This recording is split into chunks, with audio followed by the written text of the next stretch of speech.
All right, guys, welcome back.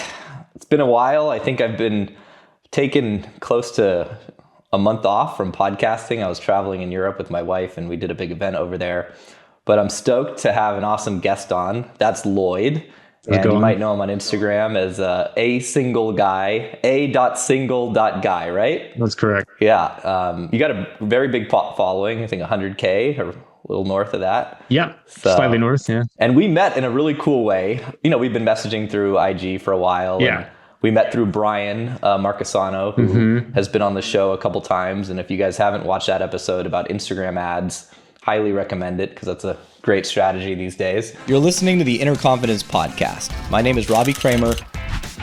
I've been a coach since 2007, and I've helped countless men rapidly achieve all of their social and dating goals. My mission is simple: to help you position yourself to meet stunning women, make awesome friends, en route to becoming the most confident and attractive version you can possibly be. I'm absolutely obsessed with giving you the most leveraged ways possible to win the game, so stick around, let's go.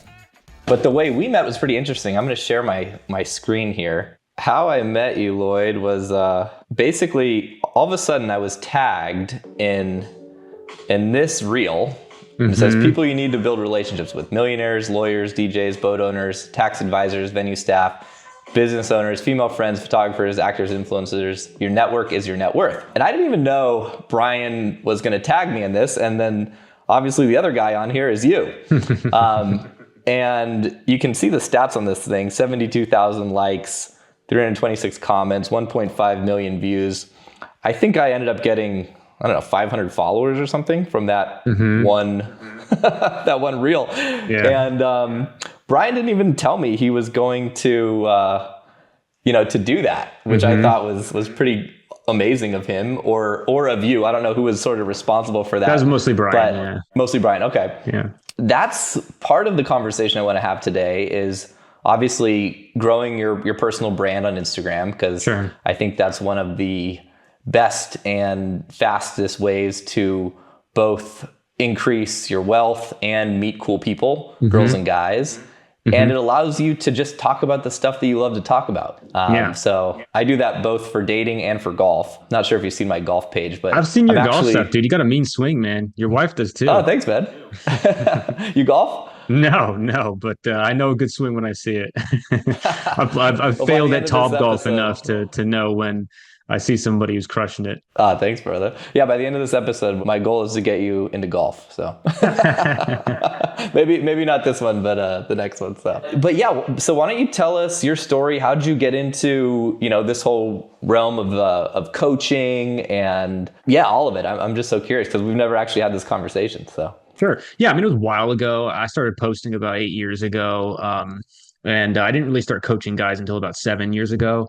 So, it's been a long journey for me getting into this. Even before then, I was like doing all the whole pickup stuff. So I knew some of the guys in RSD at the time, and I'm actually friends with some of them now. But back then I was basically a guy who was struggling with women like most guys were, all the women that I liked, they wanted to date people I knew that I thought were douchebags. And I got frustrated by that. And I grew up in an environment where I was more in tune with like logic minded stuff. So I was very good at sports and I was very good at physics. So I actually majored in physics at the time. Simple. In sports, it was very clear what the goal was. Physics, you break things down to their fundamental components and then you can solve a problem and the laws of the universe don't change. But when it comes to human interaction, that always puzzled me. And I was always frustrated by it because I felt like certain random things would happen. And I was like, I need to understand this because, I'm seeing a lot of things happen that shouldn't be happening. Right. So a lot of the women that I liked, I wanted to understand why they went for those guys and why they didn't go for me. And so I basically went on a journey to try and figure this whole thing out by applying the principles that I learned in physics to the dating realm. And so, can I break it down to its fundamental components and figure out what are the important things that a guy needs? What's the step-by-step process for somebody to be successful? And I was convinced that this was, at a biological level, these decisions were being made. And I found there was some solutions through evolutionary psychology.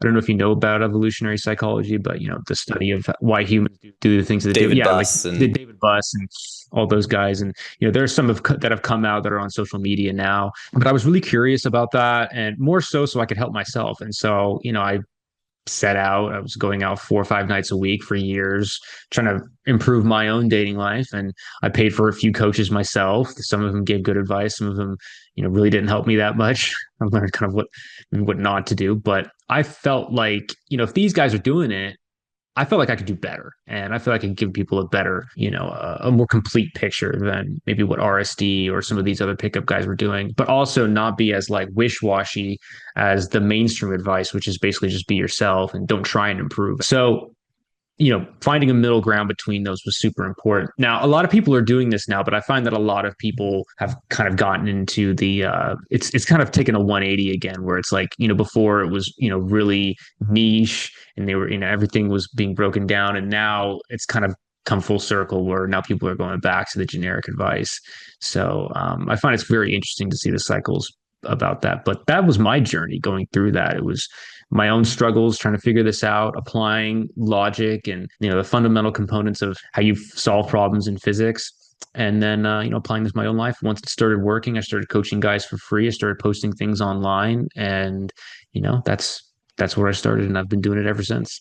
Amazing. How long ago was that? You said 9 years ago? So 8 years ago was when I posted my first YouTube video. And about 7 years ago is when I started coaching guys. That's when I took on my first client. And the first guys that I coached, I was coaching for free. And then about 6 years ago, I started getting paid for what I'm doing. And about 6 or 7 years ago, I started getting paid for it. And I grew very quickly at the beginning. And, I've taken on a lot of guys. I've probably helped out maybe 1,000 at this point. But I've slowly been shifting more from like doing a lot of the pickup stuff, which I still love, but now it's shifted more into getting into a relationship. As I'm in a relationship myself, I'm about to be 34.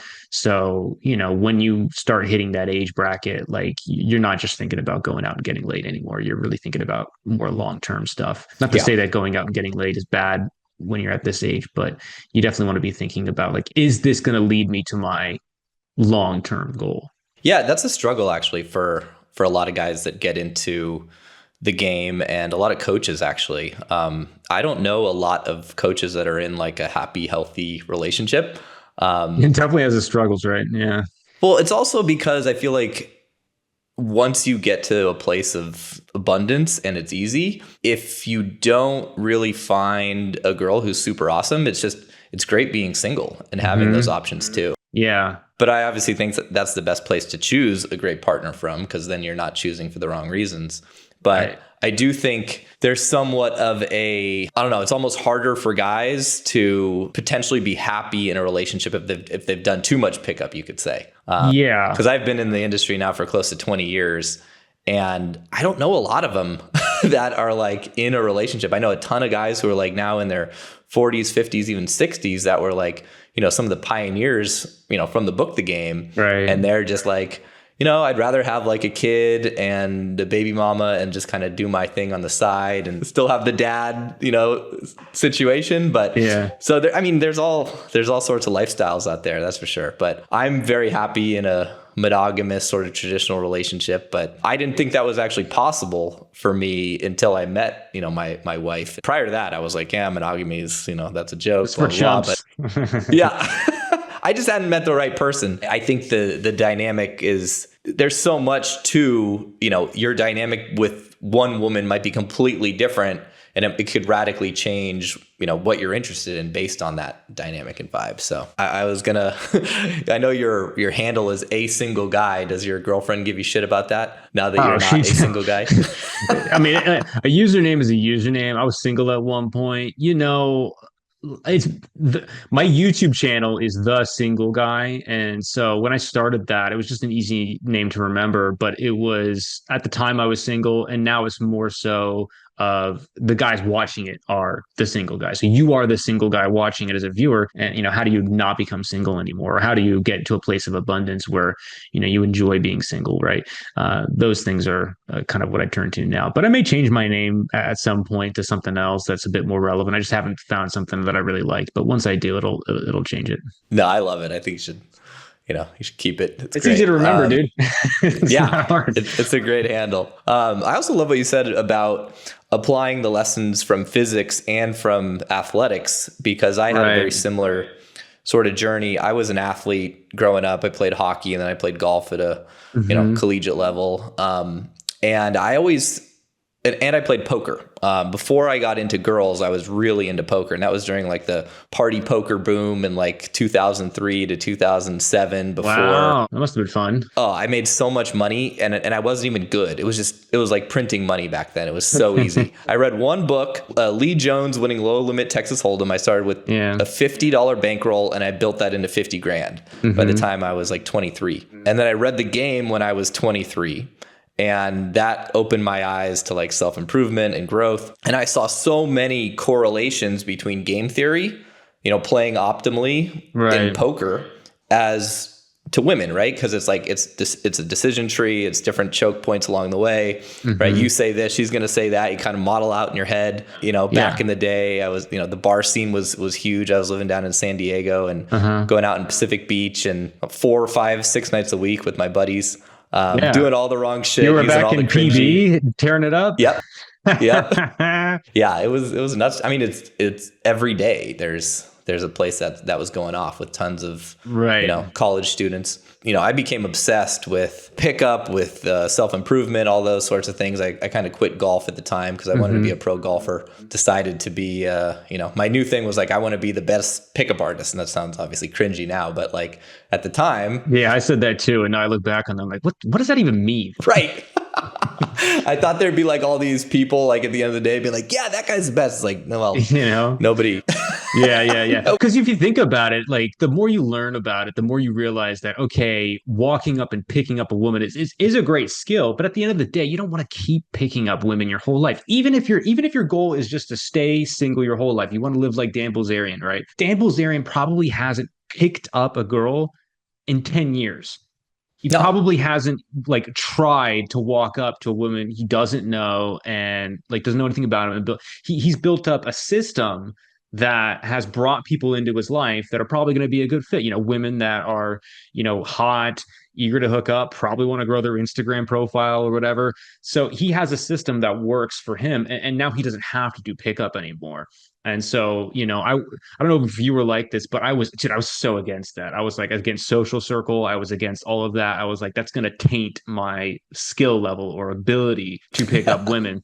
And I'm like if the end result, you have to decide what the end result you're looking for and just like go to that. And it's silly to think otherwise. It sounds like you had a similar journey in that. Yeah. What I always sort of stood out about Dan, and I have some close friends who are close friends with Dan, is that he was into pickup before he became the Instagram celebrity. He was doing cold approach. He was doing all the pickup stuff. I heard rumors that he even hired a couple pickup guys to like, come teach him how it's done. And my guess is he saw it and just, decided he wasn't going to do it or something. Or maybe he learned a few things. I don't know. Well, he did that interview with Larry King, actually. And that's kind of where he talked about some of this stuff. But yeah, at the end of the day, like you said, and that's the title of his book, The Setup, right? It's like, why would you ever go hunting when you can, farm, basically have it come to you and create a lifestyle that just draws those women into you. And then you can create whatever the hell you want from that position of power. And I sort of stumbled across doing the same thing 2016, 2017, because I was like hardcore into pickup for a long time, probably 11 or 12 years. I met these guys in New York who were running model houses and they were promoters.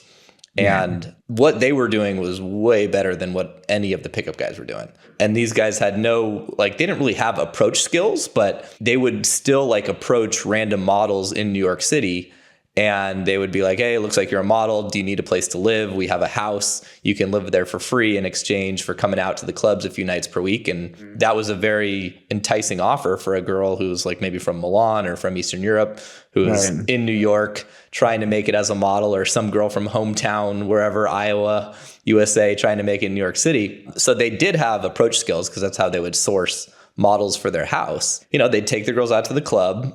They'd get a free bottle. They'd have other guys come and, add bottles on. They'd make money that way. The club would pay them, a percentage of the bottles, and they'd usually give them like $50 or $100 per girl that they brought. So, I used to go out to the clubs and spend money, and I'd see these tables of, 10, 12 hot girls and like 2 or 3 guys. I'm like, how the hell do they pull that off? And then, eventually I kind of figured it out. And my buddy and business partner / wingman at the time, he was clever enough to make a deal with some of these promoters we had Airbnb places in New York, and we exchanged one of our Airbnb properties. We let them use that as a model house in exchange for having access to the tables and having the ability to just go out with these, hang out at the model tables whenever we wanted.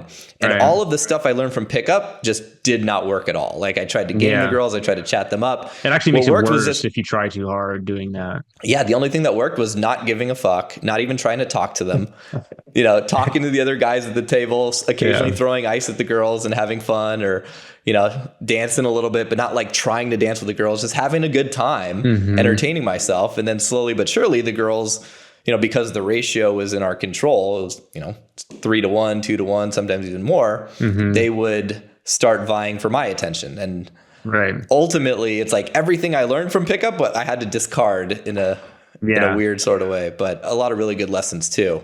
Yeah, 100%. Like status will trump game any day of the week. Status will trump looks any day of the week.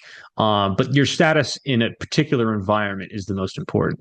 So, like let's say you go to a Bad Bunny concert. You know Bad Bunny? Yeah. Yeah, I mean, everybody knows Bad Bunny.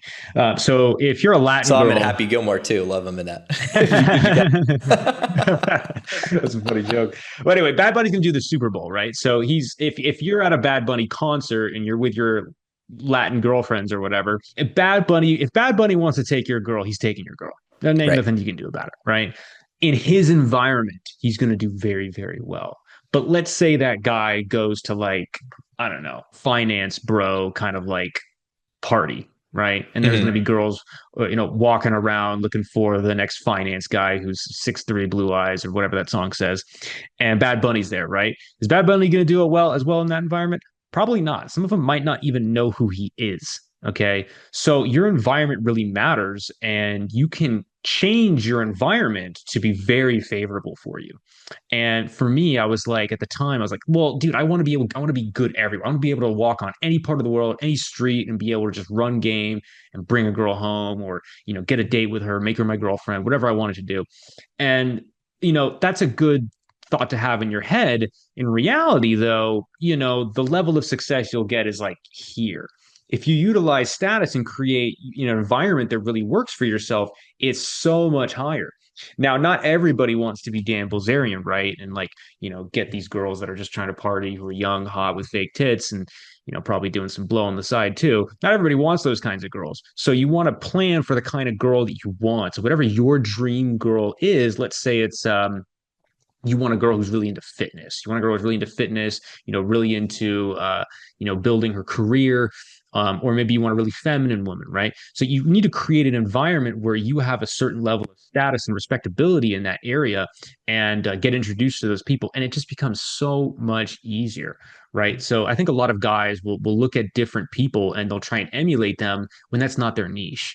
Well, that's not something that they're really going to achieve any level of respect in. If you're a 29-year-old virgin, you're like, oh, I'm going to conquer the club scene, homie. Let's start a bit lower before you try and do that. And honestly, I wouldn't even, I would skip the clubs altogether, because you're probably not going to meet a woman that you're really going to like in there, unless you just decided that you want to be, Mr. Clubman and pick up girls there. But I encourage people to find an environment that already kind of works for them. An example of this might be like, if you're a guy who's really into anime, don't be going out to bars and trying to buy girls drinks or whatever. Maybe organize an anime watch party, or meet girls at like a cosplay event or whatever, and then organize your own event where you can be the one who's running the games, or have like a live action role play, or whatever it is. And in that environment, you're going to get the highest quality woman. Whereas in a different environment that you probably couldn't even talk to somebody for more than 2 minutes, you're not going to have a very high level of respectability there. So find an environment that works for you, have a basic level of conversational skills and game, and then, you're going to be in really good shape. Yeah, I think that's great advice. I'm curious what your thoughts are on, I tell guys all the time who kind of come to me, and I guess I'm a little bit known in the space for social circle building, that sort of thing. And I'll get guys that, they've tried approaching or online dating, or, some of the more, I call them hunting strategies, right? Top of the funnel stuff, but they want to skip that and they want to start doing social circle right away. And I tell them, I'm like, you can try to do that, but you're most likely not going to succeed with that. You're probably going to get friend zoned a lot. You're not going to be able to convert the girls that you do befriend into, relationship potential later. Your social skills aren't going to be strong enough because you haven't gone through basically like you haven't done any approaching. You haven't done any sort of social freedom stuff to get yourself out of your head. Your vibe sucks. You're way too analytical. You're way too boring. And I find that even guys who are a little bit older, because I'll work with guys up until their early 60s. I've got a few clients in there. A lot of guys in their 50s. I'm older. I'm 43, so I guess I resonate. I had no idea you were 43. By the way, I thought you were my age, but I learn something every day. Yeah, I'm 33, about to be 34, so I thought you were around my age. Yeah, I appreciate it. I like to get those "you look young" compliments, of course. So yeah, and my wife's 26, so. She keeps me young, I guess. I'm a vampire. I'm sure she does. They did a study that the younger your wife is, the longer you live. So yeah, because you got to stay in there. You're hitting the gym. Like, I can't be having heart problems at this age. I gotta get out there. Exactly. The idea is that these guys want to skip steps, and I tell them listen, you don't have to go out and approach girls in bars or clubs if that's not your scene. But I always do recommend a healthy dose of top of the funnel approaching, doing things to get yourself out of your comfort zone and to just sort of get comfortable expressing attraction, to get comfortable talking to strangers. And I feel that really improves their vibe before they can do a lot of this later on in the funnel stuff. Yeah, you got to get them in there somehow. You have to have some level of charisma or persuadability. If you just walk in there not being able to talk, how are you going to get them in the circle to begin with? Unless you own a modeling company or you're like a big time drug dealer, it's really difficult to just randomly get introduced to all these people or all of these women who are attractive. So you're going to have to start somewhere. And yeah, game is the perfect way to start out. So I think, you learning game and then doing social circles, the perfect way of doing it. It's how I learned as well, too. You have to learn how to talk to somebody first and be able to get them to follow you. Okay. I find women, unless they're willing to follow a guy, they will not sleep with him. If you're following her around all the time and she's bringing you to all of these events, she might like you at first, but that attraction is dying. It might die slowly if you're lucky, but it is dying and it will go dead at some point. So you have to flip the script back into your favor and get her to start following you. And at the end of the day, that's what she wants. Women want to be able to follow a guy, but in the modern world, there are less and less men that women want to follow, especially now that a lot of women are making more than their male counterparts. Real quick, if you're a divorced guy trying to figure out modern dating, I put together something special for you. It's called the Social Funnel Method, and it's a 5-day free email course I made just for guys like you. Guys who want to date high-quality women and build a lifestyle that actually feels good again. You'll learn exactly what works today, not 10 years ago, and how to stand out in a world of dating apps, ghosting, and Instagram.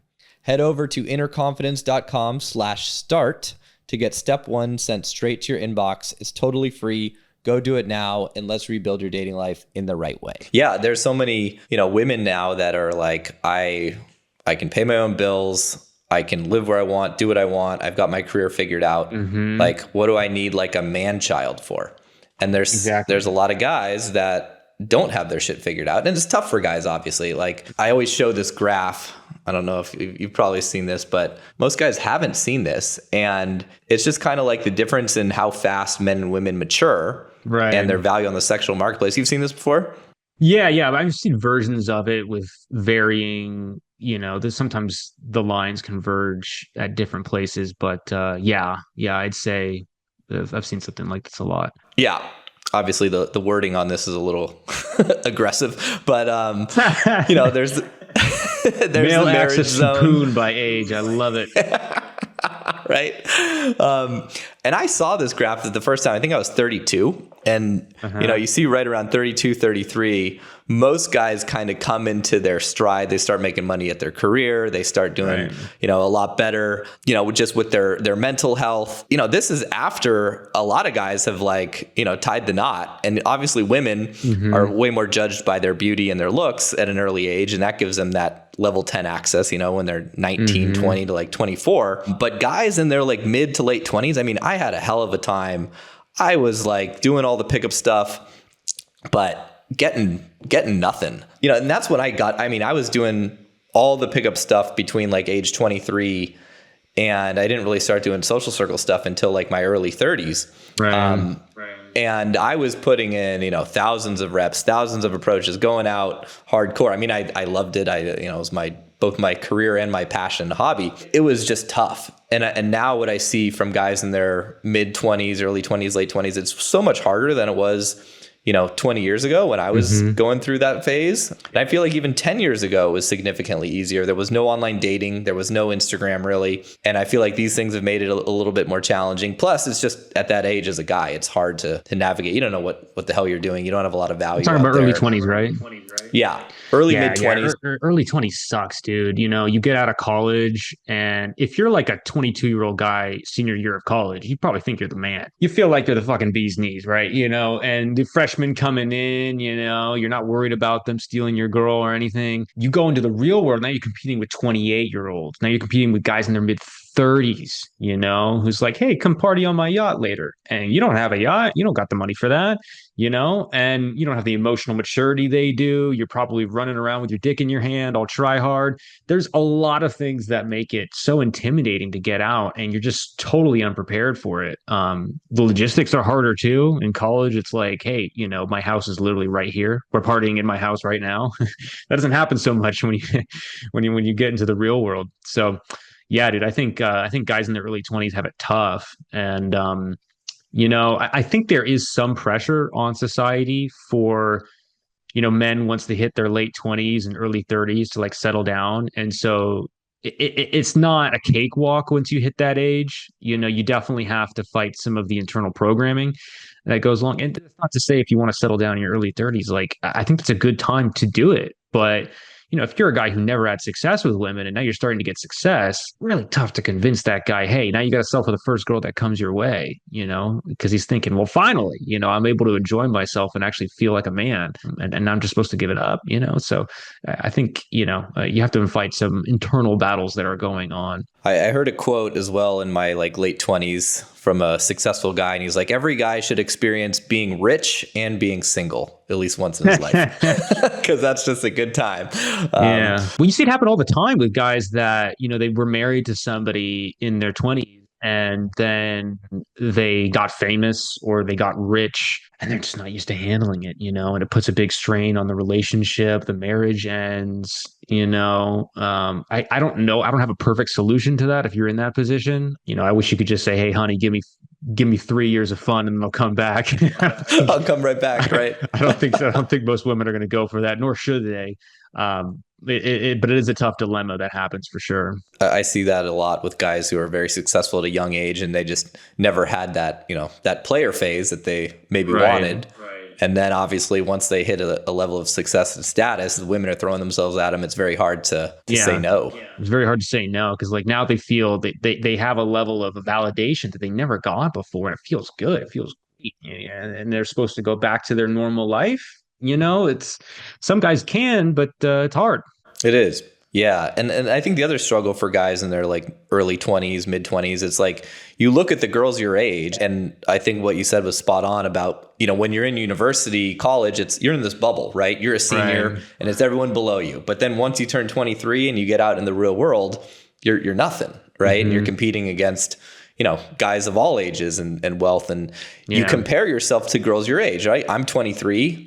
Like, I'm going to compare myself to my next door neighbor, who's the hot girl I grew up with. She's 23 and she's going on yachts in the Maldives. And I'm like, I don't even know what the fuck I'm going to do for work tomorrow. Right. And, and you don't think that like, you haven't seen the graph and you don't really understand that there's like different levels of maturity and the values there. So you play the comparison game and then you're all depressed. And it's I feel for guys that age, but 100%. The comparison game is getting worse and worse every year, dude, with social media. Like people are seeing it every single day. It's being thrown in your face. I don't know what AI is going to do to that, but I think it's becoming increasingly harder to just like put the blinders on and be a good little boy and just follow all the rules. For sure. I want to switch gears a little bit and ask you about your growth on Instagram, when you started your account and how that's both impacted your business and, your options when you were single. And because, 100K is quite a feat. So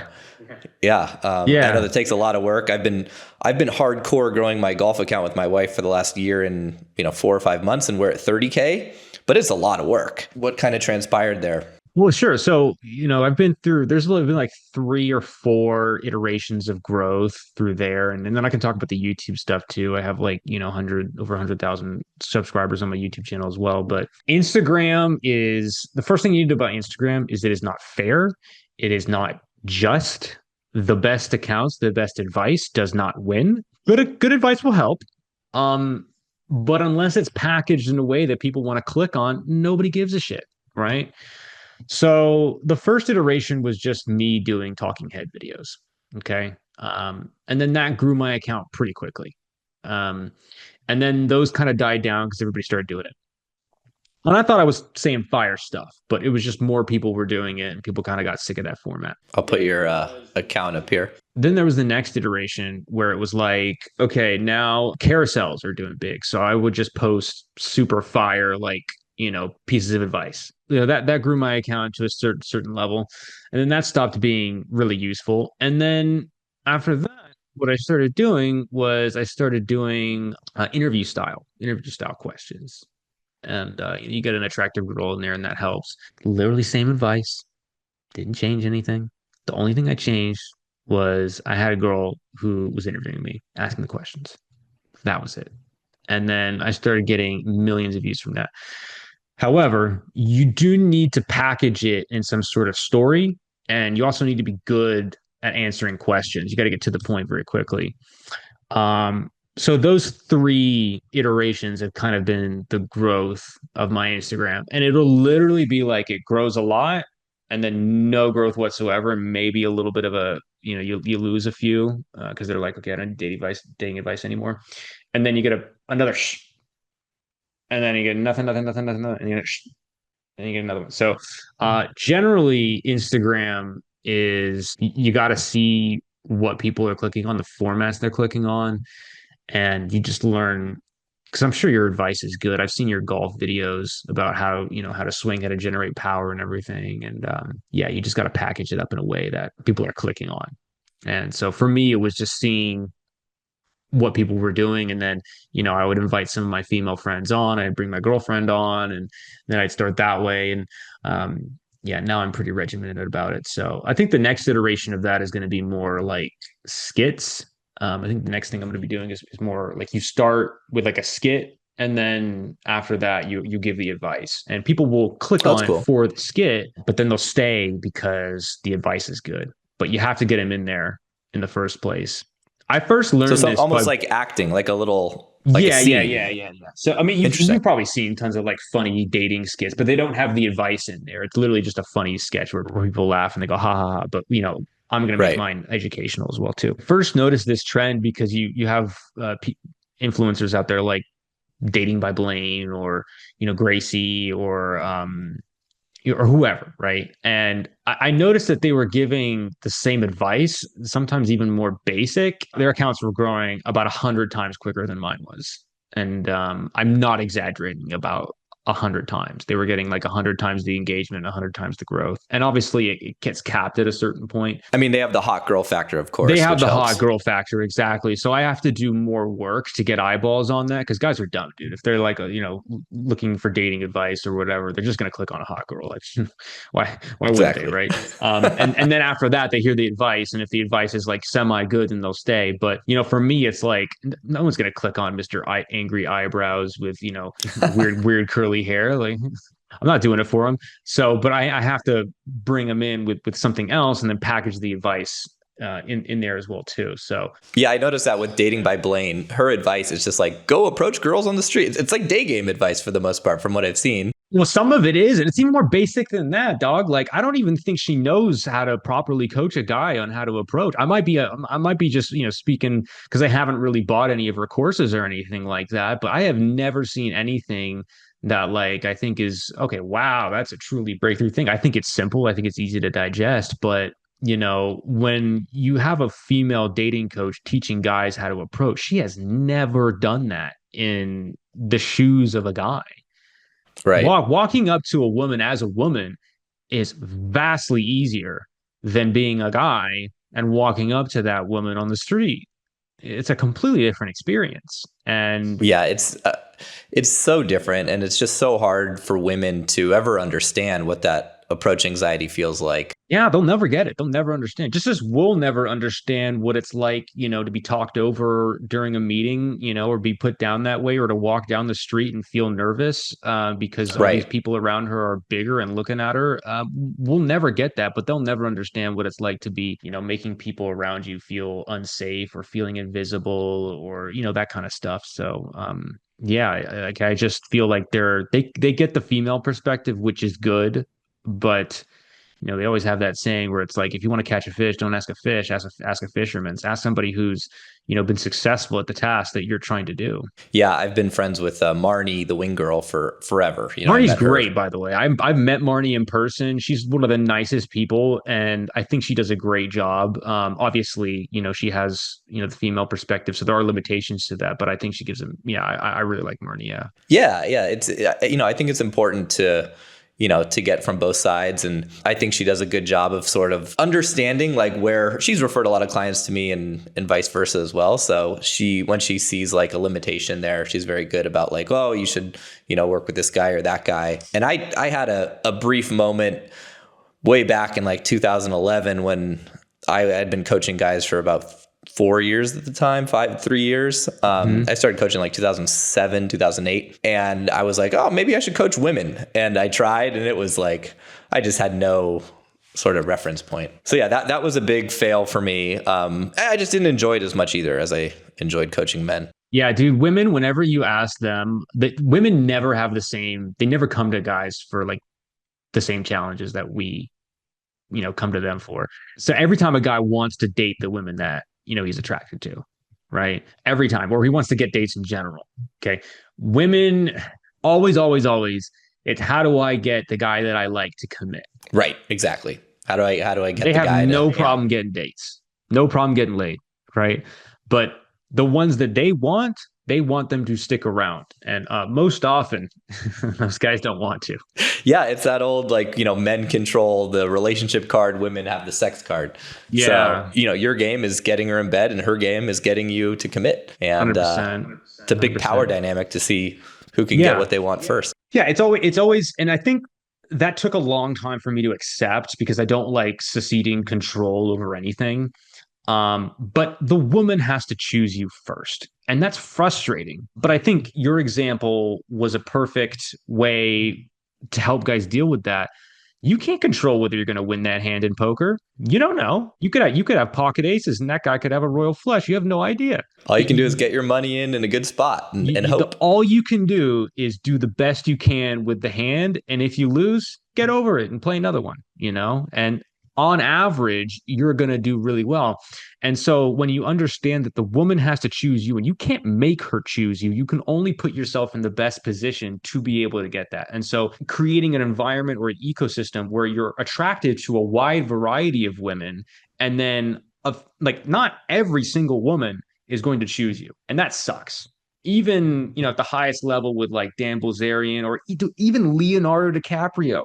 Even Leo, I bet you there's plenty of women who maybe are in his circle. He might not even see him. I don't think he brings women into the circle that don't want to sleep with him, but he probably has women that think he's gross.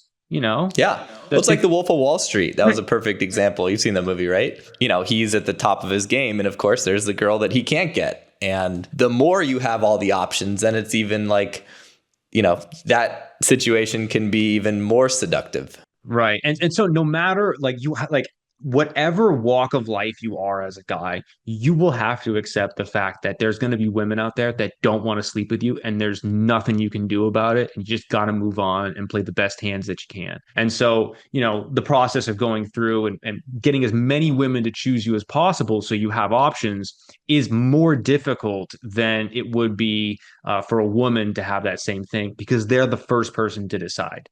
And then afterwards, then, of the people who choose us, then we can, decide kind of like where we want this to go. It's usually the guy that makes the decision, we're getting married. It's usually the guy that makes the decision, hey, we're going to make this official and we're going to be monogamous. So that's the power that we have. And it's understanding that and accepting that you can start the journey to actually getting abundance in your life. And I think for guys, it's so much about timing, which even gives less control to women. I had some amazing girlfriends that there was absolutely no reason why I shouldn't have put a ring on it and, committed to them, but I just wasn't ready. Like, I wanted to have more fun. I didn't feel like I was my own version of a 10. I felt like I had growth to do and fun to be had. And unfortunately, I spent too much time in those relationships. I should have ended those earlier I wouldn't be too hard on yourself, man. Like, feelings are feelings, it's easy to look back and say, oh, I should have ended it as soon as I knew, but it's tough. I've talked to so many people, and I just like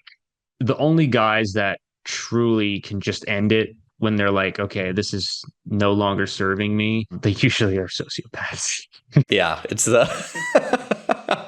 I agree completely. Yeah, they're just like, nope, I'm out. We're done. Because it's tough. Like, breaking up with people is not easy. It's like the worst thing ever, Do you think, and I wanted to get your opinion on this, do you think it's harder to be like the one who ends the relationship, or do you think it's harder to be the one who's been broken up with? It's a good question. I had a string of never being broken up with until I was, I think, 35.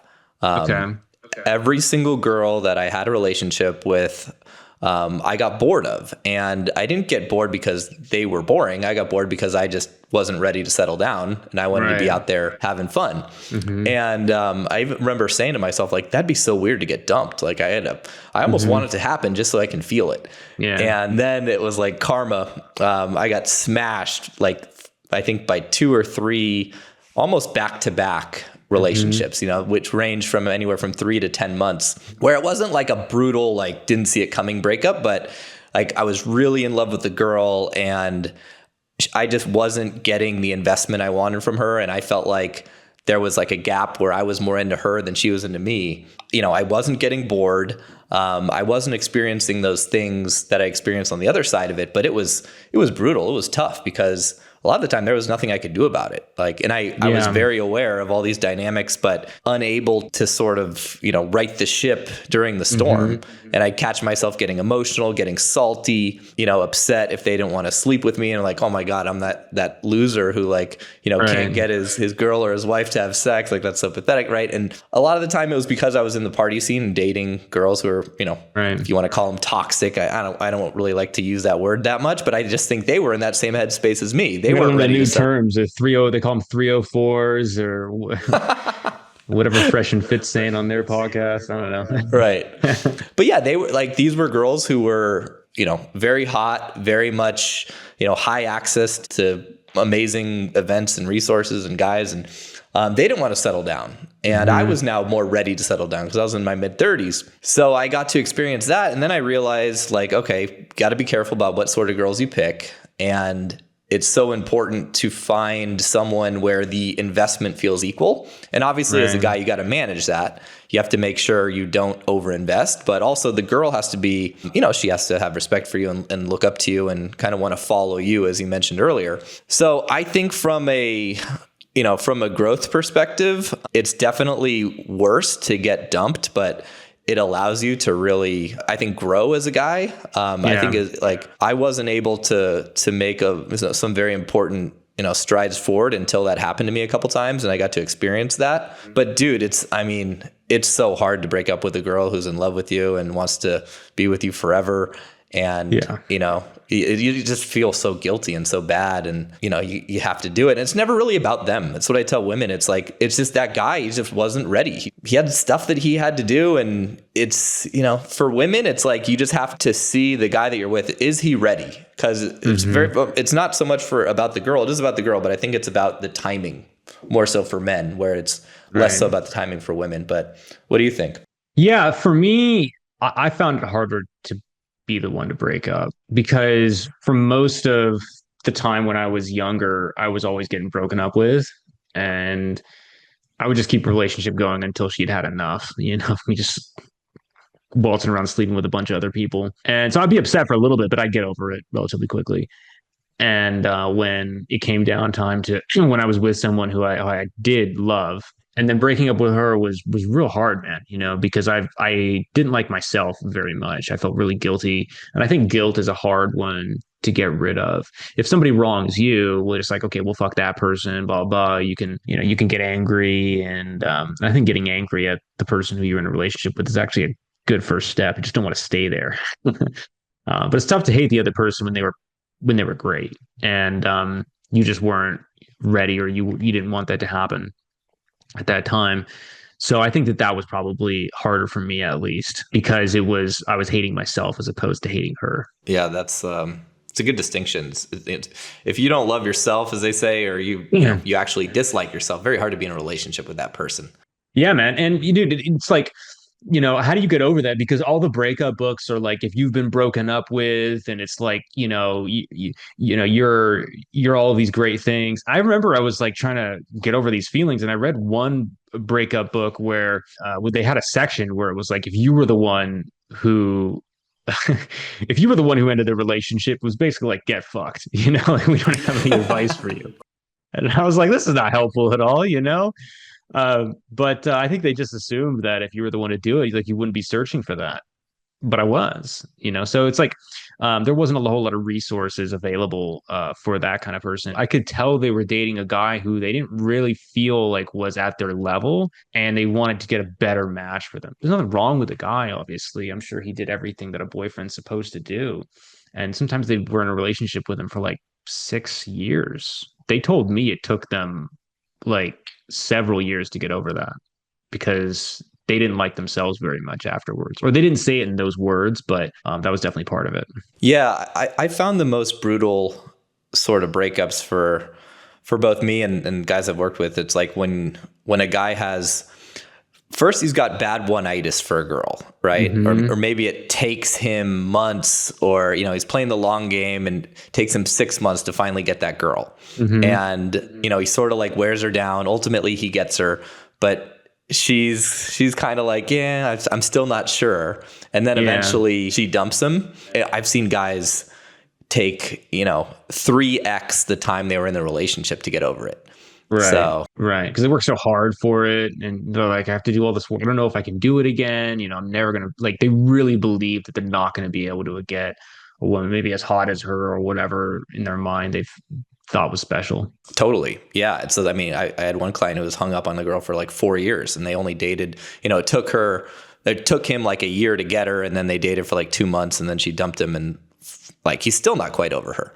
Yeah, and he's probably judging himself too, feeling like that's a pathetic position to be in, and it is, realistically, when you look at the face of it.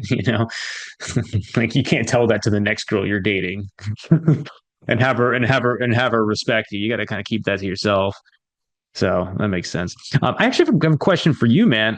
So I've heard a little bit about you coming up in the game, but I don't know. I know your wife's Ukrainian, right? Is she like Miss Ukraine or something like that? Or she made it to the top 25, like the finals. Okay. The big thing that's televised. And obviously the winners are rigged, right? It's like, who paid the most, or who slept with the organizer and whatnot. And my wife has a very strong character. Yeah. Whoever was the leader at the time. I was going to say, if it was in Russia, who cozied up to Vladimir Putin the most or something. I don't know. Yeah, exactly.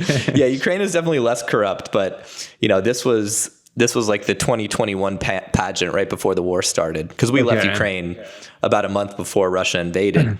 And I was living over there, and I built a cool little social circle and business over there. I had like Airbnb rentals, good place to run the coaching business as well, because great ratio of men to women. But yeah, so she was in the pageant, and I think she got voted like People's Choice Miss Ukraine there. So cool. How did you meet her? How did this whole? Yeah, I'm kind of curious what caused you to commit? Yeah. So I had a pretty wild and crazy social circle. It looked very much like Dan Bilzerian's. It was the nice thing about doing it in Eastern Europe. It's like, probably a third of the cost of the US. And I didn't have a trust fund and a bankroll like Dan had. He made a lot of money playing poker, obviously, so I can't take that away from him. But, I've got Ukrainian roots also. So I went over there. I was already pretty heavy into like social circle game and building the setup when I was in the US, because I had access to those model houses, and I'd already kind of made that transition. I went over to Ukraine. I started organizing these trips with Playboy Ukraine with a buddy I'd met over there. And so that very quickly grew our social circle. I feel like there's no better hack than like the photography angle when it comes to dating models and hot girls. It's too easy. I've seen right? a lot of guys play that. Yeah. I have a couple of guys here who actually run that stuff. And, if I was single, I would take advantage of that. But I just mostly use it for throwing parties and stuff now. But okay, so you had a big social circle there and you met her through the social circle? Yeah, actually, it was funny because I was, I was having a good time over there, just basically, living like a king and having lots of crazy experiences and kind of checked everything off my, Bachelor sexual bucket list and whatnot. And I was like 37 at the time. And I was like, okay, it'd be nice to date a girl and get married and have kids because I come from a family, no divorces in my family ever. I met this one girl in that scene. It was actually, we were at this big party at a resort in Egypt, like a very private boutique hotel. And one of the girls that came on the trip, she was kind of like a fish out of water because most of these girls are like party girls, Yeah. That's a tough environment. I've been in those environments, man. It's really tough to find a good woman that would be a great partner. It really was. Yeah. Because I kept having these other relationships that I mentioned where like, girl was really hot, but like she just wasn't the sort of things you would want in a partner. But this one girl who came, she was totally a fish out of water. She felt a little bit uncomfortable in the environment. And, I pulled her aside and her name was Anya. And I'm like, listen, just like, if you're worried about anything, just say you're like, you're with me. And, if these guys are like trying to hit on you or whatever, just, hang out with me. And because I thought, she was obviously very beautiful, but there was just a feeling with her where I was like, I could bang this girl, but I would definitely not be interested in a relationship with her. And I know she'd want that with me because she's pretty, she's pretty naive, I guess you could say. But also she was very smart. She was very educated, very like just a cool, down to earth person. And I ultimately met my wife, Maria, through her. And it was a pretty pivotal moment in my like seduction journey because I had like this girl definitely wanted to hook up and she really liked me. She developed a huge crush on me and I said no. Yeah. And because I did that, I was able to meet Maria and funny, Maria had a very bad impression of me because she had kind of heard rumors through the grapevine that I was like a player and a womanizer and all those things that girls, gossip about. But she tried to convince Anya that I was a bad guy. She's like, I'm going to go over with her and convince her that like, you shouldn't be friends with this guy. He's he's an asshole or whatever. And then she ended up, falling in love. And I was ready. Like I was ready to find someone to start a family with. And so you think it was timing? It was. Timing also, obviously our dynamic was amazing. They always say when or some people say that, and I never really believed that until I met Maria. Because it was just easy. It flowed. There wasn't like this big crazy sort of like me having to do all these hard things to like get her, like the guy I mentioned who had the bad one-itis. We were both just sort of like open to a relationship. She was out of a long-term relationship. And so, yeah, it was just right place, right time, I would say. Good. That's a great story, dude. I mean, it perfectly encapsulates what we were talking about earlier, man, which is like, I think I advise guys, like if you are looking for a girlfriend and you're set on that, maybe creating a giant social circle of women that want to sleep with you isn't going to be the best option. You should have a social circle, but the kind that you build is definitely important. So I'm happy you were able to overcome that and still make a great connection with her. Thanks, man. Well, how about you? Let's hear your story. So my story with me, my girl, dude, we met during the pandemic and, I was dating a bunch of other women at the time. And there's something to be said about like, you want to pick someone who makes your life easier. And I was having, issues and problems with the other women. People say there's like love at first sight or whatever. Dude, find what kind of life you want to live and then, find someone who fits with that. And, she was super relaxed. She was super easy to talk to. She was very, very smart. Probably one of the smartest women. She's definitely the smartest woman that I've dated. And when I met her, it was just like, she was someone who had her own business. She was doing all this stuff, but she knew how to be inner feminine. So there was a lot of things that made it really, really appealing. It's funny you say that. Sorry to interrupt, but I feel the exact same way about my wife. I think she's she would smoke me on an IQ test. Yeah. And it's hard to find a beautiful girl who's also intelligent, because they're almost incentivized to like not do anything because everything gets handed to them. That is rare to find. But yeah, my go girlfriend on. my girlfriend was not as hot in high school, so I think that helped. Oh, ugly duckling syndrome is great. And like when everybody was the cheerleader, like she was the mascot, she was just like, she was kind of like the quirky girl, as opposed to always being the hot one that everybody wanted to sleep with. I've never seen a woman come through all of that and always being like this like beautiful trophy and then come out of that. If she grows into and creates herself and makes herself into, a gorgeous person, I think it's better. But it's tough to get that when they've had that from day one and their dad's always been saying yes to them. It's just, that they're setting up princess syndrome or whatever you want to call it. So it's really difficult to beat that out of somebody. Hopefully I use a better term next time. Maybe beat's not the right word. Train that out of them. It's very difficult because you've got this privilege and you've never had to work for it before. Why would you? Yeah, and a lot of those girls end up unhappy, unfortunately. Kind of like the high school quarterback in of the football team. It's like, usually those guys end up in a pretty tough spot because they had it so easy at a younger age. And yeah, they had it so good and it came to them and they're used to not working for it. And so to them, trying makes them like the people who they thought they were better than, because now they're a try hard. And so they're caught in this situation where it's like, how do you get out of that? You just got to coast on what you did in high school, and hopefully one of those girls still stays hot by the time she's in her late 20s. Exactly. So cool, that's cool. So you guys have been together since the pandemic? Yeah. So, we've like at first we were in an open thing, and it was not really something that she wanted to be a part of, but she really liked me. And so she basically put up with it. And then, we shifted the relationship around. And so now we're in a monogamous relationship, which was very new for me at the time. I didn't even know if I could do it, but we've been going strong on that for about 4 years. So amazing. Yeah. So I was able to overcome that. And there's definitely positives to being in a monogamous relationship. There's definitely positives to being in a polyamorous relationship too. You just got to find out what works for you, man, and figure out if this is leading to the life that you want. I find that guys who are sleeping around a lot, yeah, sure, if you're a high stimulated person, you will get that high, you will get that excitement, but you won't get the security and comfort that the older you get tends to matter more. So everybody has their boiling point when they're like, you know what, dude, I just want to sit at home and not do shit and watch fucking X-Files or whatever. And right. It's tough to get that level of relaxation, when you have all this complicated relationship dynamic. There's a lot of energy on. Yeah.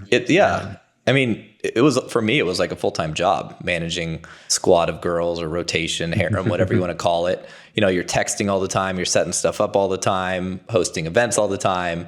Yeah. Like I had no time for golf or any of, side. I could barely run my business, let alone, have enough time for all that stuff. Like you said, it's fun and it's exciting, but at a certain point, it starts to become repetitive and monotonous, and it's like, okay, right, new pussy's great and it's always exciting, but it's also great to like have somebody where you can just like chill and hang out with and, build something with, build a business. We had a nickname for a buddy. We called him Mr. 200 because he was 100% business and 100% chicks. And the joke was like, you can't be 100 in both. It's impossible. And eventually, he was doing a lot of coke, so he burned out from that. And that's how he was able to do it. But it didn't last. Was this guy's name Luke Krogh? No, it wasn't Luke. But I do know. I've never met Luke, but I know a lot about Luke. So similar vibe. That's funny.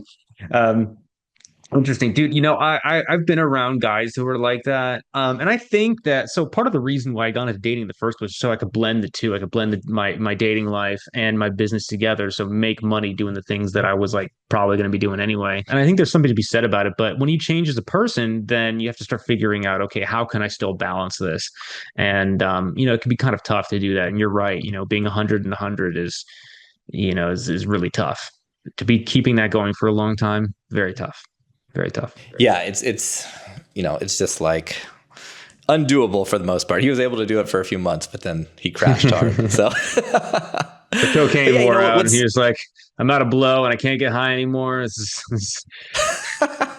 Exactly. And I liked what you said about, finding a girl that sort of makes you a better guy. Like, you want to level up. You want to continue to level up because of her impact and her, I guess, how she impacts you. And that's sort of the benchmark I use for a lot of my clients. They'll be dating a girl and I'll be like, does she make you better? Do you want to be in better shape, richer, a cooler, more interesting version of yourself with her? And sometimes they're like, no, not really. She just wants to watch Netflix and take trips and eat food and get fat together. I'm like, dude, I know it's seductive to be like comfy in that relationship, but you're going to end up in a really bad spot. You might get fat and not liking yourself as well too. Yeah. Yeah. And so, I do see a lot of guys, and that's one of I'm curious about this with your, the guys you coach. And I want to ask you too about like how your coaching structure works, but I've got a lot of guys in my community. It's a small community. It's like 50 guys, but I work very closely with them. And, I tell them, I'm like, dude, if you can stay single for the next 2 years and you can kind of get to like a black belt in this stuff, like your future self will really thank you, because at some point you're going to start dating the hottest girl you've ever got, and you're going to want to get out of the trenches and doing the hard work of building all this, and you're going to want to settle for her. But if you can say no to that and you can stay in the game until you've really reached a level of mastery, like you're going to be set up forever, because no one can take these skills away from you. And, obviously some of them listen, some of them don't, but that's yeah, it's tough. I think a really successful person, it's not so much about how smart they are. It's not so much about how, like intuitive, or it's not even how hard they work sometimes. It's what are they willing to settle for, right? I was reading a biography by Ray Kroc. Ray Kroc, have you seen the Founder, the movie The Founder? Love his story. Yeah. McDonald's story. Right. Total asshole, right? That dude was never satisfied. I mean, he didn't start McDonald's. He acquired McDonald's and turned it into a franchise from the McDonald's brothers. Right. When he was 52. I love the quote, I'm not in the burger business, I'm in the real estate business. Right.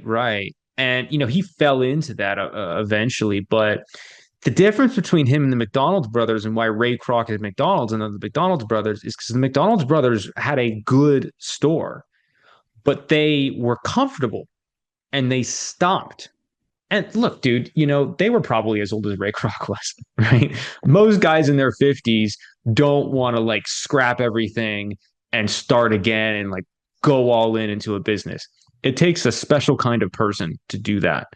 But there's a reason why we remember Ray Kroc and not a lot of people remember the McDonald's brothers. And it's because Ray Kroc was willing to do that. He was willing to not sit on his laurels, take a nap, retire, whatever. And the McDonald's brothers did. And by the way, no fault in them for doing that.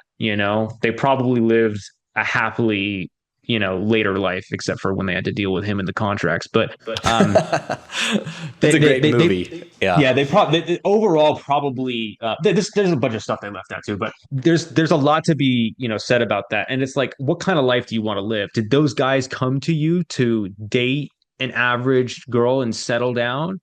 Probably not. Right. They probably wanted to achieve something amazing. And to do that, you have to say no to the nice thing a lot of times. And that's fucking hard, especially when you've been grinding for a long time. You've been getting ghosted by all these chicks. You're sitting down alone in your bed again after having jerked off because you're like, you couldn't find a girl to come home with you. And then you get that girl who's like nice, a nice girl who's cute, and she's saying yes to you. And you're like, fuck, I could just have this girl in my bed and be chilling and watching, X-Files. Like, this is a very, very attractive offer at that time. But if you want to achieve success, you have to be willing to say no at that point and expect more of yourself. And not every guy can do it. Yeah, it's tough. I mean, it takes a village, as they say, from the guys who want to do that. And then they've got support from the other guys like, dude, don't do it. Stay in the game. come join us in Europe, come down to Colombia, come on a trip with us. Like, it really takes those connections. Cause when I felt like I had my biggest sort of growth period, I had, my best friend, my wingman, we called each other hetero life partners because, the girls came and went, but we had our connection. But, we put that connection first, and that's what really allowed us to continue growing.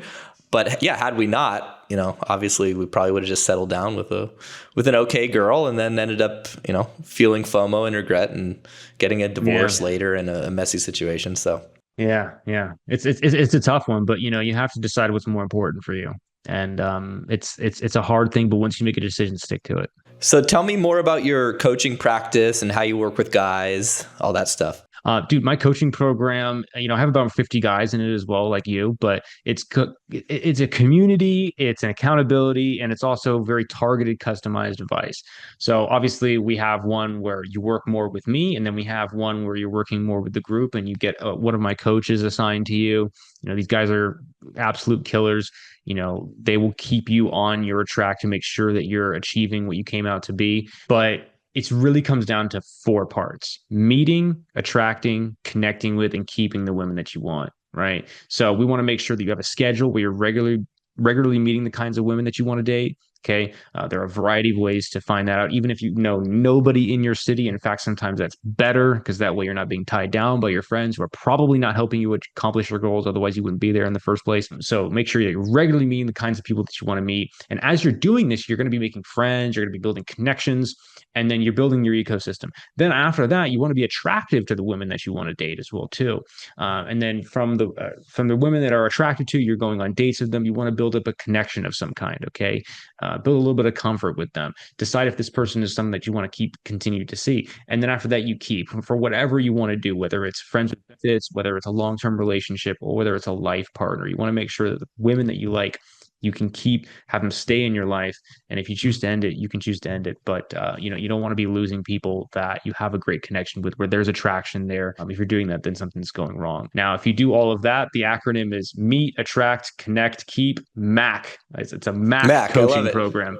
So that's generally what my coaching program is split into. And there is a live component as well, too. I'm creating that right now. So I used to just do boot camps, but now we do the whole thing. We have a photographer come out, take high quality photos for you for your dating profile. There's a stylist that will help you buy clothes that fit your physique and make you look good. And then obviously boot camp portion too, where you learn how to approach, talk to, and lead women around. And at the end of it, we have a party with a favorable male to female ratio with a lot of great girls. So that's the live coaching program. The program that gets more longer term results is obviously my longer term private coaching program, and you'll get access to my community as well too. So that's kind of how my whole program is structured. I gave you more or less some of the details. There's also mock dates and basically anything that we need to get you to where you want to go, we will provide for you. So yeah, that's basically the program, dude. I've been doing this for a while. It's taken a while to craft a program that has all of those elements, but I'm pretty proud of it. Yeah, no, I love it. I see a lot of similarities, and yeah, I'm sure there's similarities to yours as well too. Yeah. Yeah, I mean, I think we're both doing all the things that guys need to make it work. And I always tell guys, like, there's a lot of coaches out there, of course, but, choose somebody you resonate with, right? If you feel like I see myself in that guy versus this guy, I would say that's, a really important thing to choose a coach. You got to be able to feel that connection, feel the vibe, feel like, similar. I love that. And I'll link to your YouTube and your IG and anything else you want it. So if any of you guys want to check out Lloyd's stuff, please do. A.single.guy or The Single Guy on YouTube. That's the name for now. So if you want to reach me, you can DM me on IG. And yeah, thanks for having me on, man. Yeah, man, this is great. Really enjoyed the conversation. And yeah, we were only supposed to talk for an hour, and it's been well over that. So. Oh, wow. Yeah. Just been jamming here. So would love to have you back on in the future. And thanks so much for joining. Of course. Let me know when you're in Austin, dude, and we'll do an in-person one as well. Oh, definitely. Out of all the guys I know, the only ones who managed to consistently win the game are those who built and invested in a high status social circle. You can certainly approach women and try your luck on the apps if you're a Chad, but those strategies simply don't work consistently to attract top tier women and awesome friends into your life. But for most guys, the idea of building a social circle can feel overwhelming, so they continue to hunt for women in their usual ways and end up settling for a girl they were never really that excited about in the first place. To avoid this fate, join our community and instantly plug into a highly vetted social circle of cool dudes to network and navigate your journey with. You already know it's hard to find wingmen because the good ones don't stay in the game very long. Many of our members travel together, end up living together, build amazing circles, and even businesses together, both in the West and in many of the best locations around the globe with gorgeous women and low cost of living. I'm extremely careful who I let into this community, but if you feel like you'd make a good fit, you can apply to join. The link's in the description.